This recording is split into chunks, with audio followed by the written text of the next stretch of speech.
Ito po mga idol, yung dati ko lang naikabit. Then syempre, andito po yung dugtungan niya. Then mababa pong part itong lugar ng pagkakabitan po natin. Ito po, mga 15 piraso lang pong tiles ang maikakabit po dito.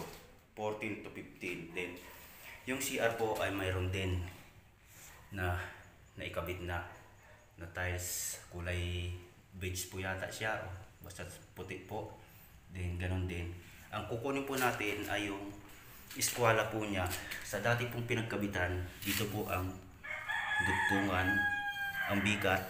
Then i-eskwala po natin dito para makuha po natin yung eskwala. Yan po.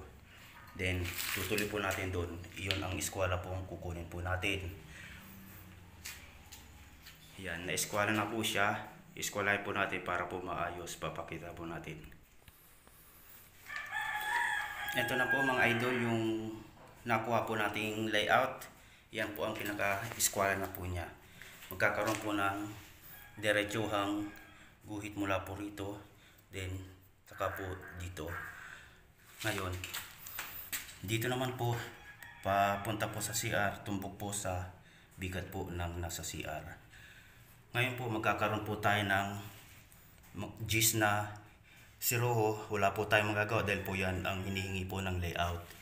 Ang mangyari po dito rin po kapraso mga 3.5 cm. Yan po, wala rin po tayong magagawa dyan kasi hindi po pwedeng hindi siya magtugma rito po sa ibabaw at dito po rin sa kabila. Kaya may siroman po yan, malaki o maliit. Wala po tayong magagawa dyan dahil yan po ang lumabas sa layout po natin. Yan po ang susundin natin mga idol. Then kunin na lang po natin yung kapal ng topping natin. Then i-level po natin. Iyon na po ang gagawin po natin ngayon. Marami pong salamat mga idol. Panoorin na lang po natin kung paano po natin siya install yung mga tiles po natin. Magandang hapon po. God bless po. Ito na po mga idol yung levelasyon po ng layout po natin. Kung titinan po natin yung kapal po niya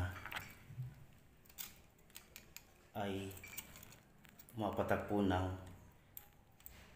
3.5 cm. Yan po yung kapal po ng topping po natin. Ibabaw na po ng tiles yan mga idol.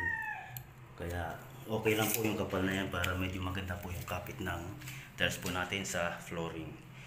Okay po, panoorin po natin kung paano po natin ikabit. Maraming pong salamat.